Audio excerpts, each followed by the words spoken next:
have Brad Bettin with us today. As a Liberal MP, he is here with us, and we are going to ask few questions. But first of all, I'm really glad that Brad, you got some time for us from your busy schedule.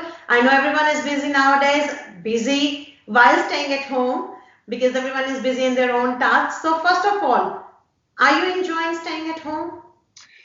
I have to be honest, no, I'm not a huge fan of staying at home. I love my wife and I love my children, but I miss my community. I miss getting out and speaking to people, and I see the effect on staying at home has on people who generally, I feed off other people, and I've done interviews with you live, and obviously this is our first time we've done an interview Skype, and it's different. And I like the idea that we can stand next to each other and share in some food or share in something to drink, but also have a discussion as well and talk about things. And I think that's a lot more personal. And I find this quite difficult myself. But it's funny because my wife, she quite enjoys working from home. She's an introvert. I'm an extrovert. We're a very good match. And I think that's a very big challenge for me to stay home all the time.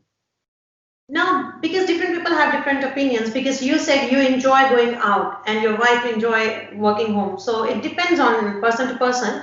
But staying home is affecting a lot of people, especially mentally. So have you come across people that are actually very stressed and you need to talk to them personally, where you found that they are at a level of trust? So did you get any chance to talk to any person kind of that?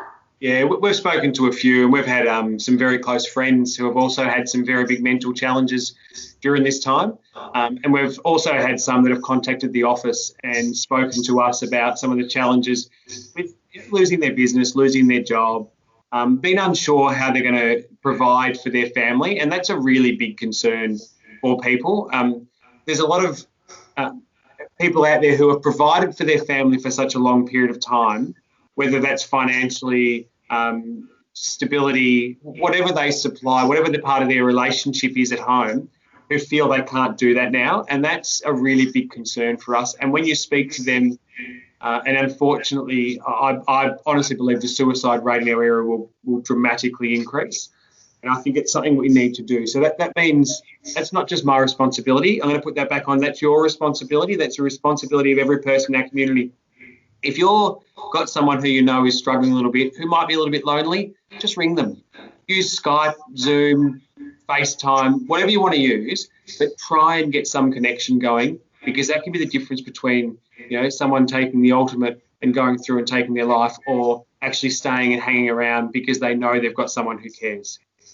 So, because you're saying the suicide rate is going up, which is true. We all know that rate is going up. But who is responsible behind that? Do you think, because at the moment, if I'm talking about Labour or Liberal government, they both are, blaming each other. But what according to you, is the main reason behind that? Yeah, look, there's two different sides. This is really difficult because I don't want to put politics into suicides. But I will say we're in another lockdown because of errors from the state government, and nothing can hide that. We're in a stage 4 lockdown because of errors that were made in the hotel quarantine. They failed to do the correct procedures to make sure that people stayed in there.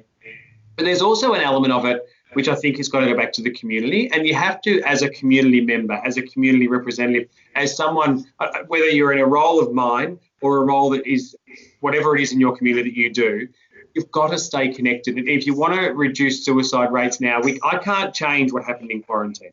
I can't change the fact we're in stage 4. What I can do is I can change the message and say to people, think about your friends. Think about those ones that you know that do struggle a little bit, because this will emphasise the fact that they're struggling. Go out and support them. Every one of us has a responsibility, and that includes myself. I've got to ring friends. One of my friends rang me last night. He did ring me at 11 o'clock at night and rang me up, and just to see how I was. And at first, I was actually a bit like, oh, you've rung me at 11 o'clock at night. Then after, in the morning, I sent him a text to say thank you very much, because sometimes you don't even stop and think about yourself and the pressure on yourself. And it was really nice to have someone ring and check in. So if I felt that, I'm sure every person in the community would feel that when someone rings and calls in and checks on them. That is so good. If I'm talking about, you said perfectly right that it's everyone's responsibility to check on others as well as to show some responsibility. So now when we are talking about people, we have seen so many people going out without masks. There's so many people going out for rallies and all these things happening. I think you are right when you say that people are not thinking about their families. People are not even thinking about their loved ones. So do you think government need to put more penalties on these people? How strictly do you think government is actually handling these people in the way they should be handling? No, I think when we had the protests around Black Lives Matter, I think the problem was the government came out and stated very early on that they weren't going to fine people going into the Black Lives Matter rally. I don't think it's the right time to have a protest. I don't actually care what you protest about. That's your choice. But I don't think it was the right time. And that's not just then, that's also now. People who are going in anti-maskers and whatever you want to call them, it's just not the right time to rally on it. And we were very strong on our social media to turn around and go, I don't agree with all the laws, but it's not the right time or the right forum to argue against them. Just go out there and do what you need to do to ensure that our community is safe. And that's probably the best message we can have out there. Wear your mask. There's some people that don't wear their masks by choice and others because of health. Those that do it by choice are putting everybody at risk. And we keep hearing it's an old person's disease. That's wrong. This is the disease that can get everybody. But the worst thing is it's the young ones that can pass it to the older ones. And I speak from my own. I'm very close with my mum and dad. They live in Queensland, so the chances of me visiting them are quite very unlikely at the moment. But I know, meeting with so many people, I go to the local Indian temples, go speak to many Indian families. I was speaking to Brazil just before, all very close, very tight-knit community with a 6-year-old through to a 75-year-old. And they love meeting up, and we all know the Indians love food. When you have your food meetings at the moment, you have to do it at home. You can't take the risk of passing it from a 6-year-old to a 75-year-old because it will affect them differently. And the risk then is it's going to continue on through our community, and we have to start saying, I've got responsibility, and that means I can't do things I want to do normally. So coming back to the government, do you think that the conditions government has put now, for example, the curfew from 8 to 5 or the stage 4 lockdown, do you think that is sufficient to control this coronavirus? Do you think the government need to do some more measures, or these are sufficient according to your point of view? Yeah, I think the measures they've put in place are inconsistent, and that's my biggest concern. So people aren't listening because we've gone up and down in our measures and how we're going to operate it. I think the New Zealand model, which whilst had a stronger lockdown, when the New Zealand model came out, the Prime Minister there came out with stage 1, 2, 3, 4, and you knew what was involved in stage 1, 2, and 3 and 4. We've had stage 1, 2, 3, 3A, 4, back to 3A, 4, favour a bit more mask. No one quite knows what's going on. We had a set of rules that came out that said sole traders could do this, then sole traders couldn't do this. I've just spoken to one of the businesses in Beaconsfield who does the tax agent, and he's also a sub-news agent. He was told he can open, now he's told he has to close. Because of those inconsistencies, people are going to stop listening. All I say to government, if you're going to govern and you're going to lead properly, people aren't going to like some of these rules. And I'm probably one of them. I don't like them all, but stick with them. Have them in writing, be transparent, and tell people exactly what's going to happen. If you do that, people will respect them. But they're losing respect because they keep changing the rules as they go, and it appears to be they suit certain people and not others, and that becomes frustrating. You mentioned about New Zealand kind of model. But if I'm talking about if I'm talking about the Prime Minister, nobody in Australia, I think they actually got to that model, because even though people wanted to get lockdown kind of to that stage, but nobody followed that. And even though if I'm talking about Liberal Party at the start, when everybody was requesting to close the schools were still not closed, and parents' biggest concern was to send kids to school. Even now, when we were all close to the stage 4 or nearly in the stage 4, the last thing happened was school closed. Don't you think that biggest fear what parents have, kids have, that is extra mental stress? It does create stress because people aren't sure what's going on, but that comes down to the fact that no one's had an opportunity to plan. And that's why I say the New Zealand model. When, as I said, I'm not the biggest fan of the New Zealand Prime Minister, but what she did and her leadership team did in this case was they released a document that said, here is stage 1, 2, 3 and 4. We can argue them. We can say what we think is right and wrong in them, but everybody knew what it was.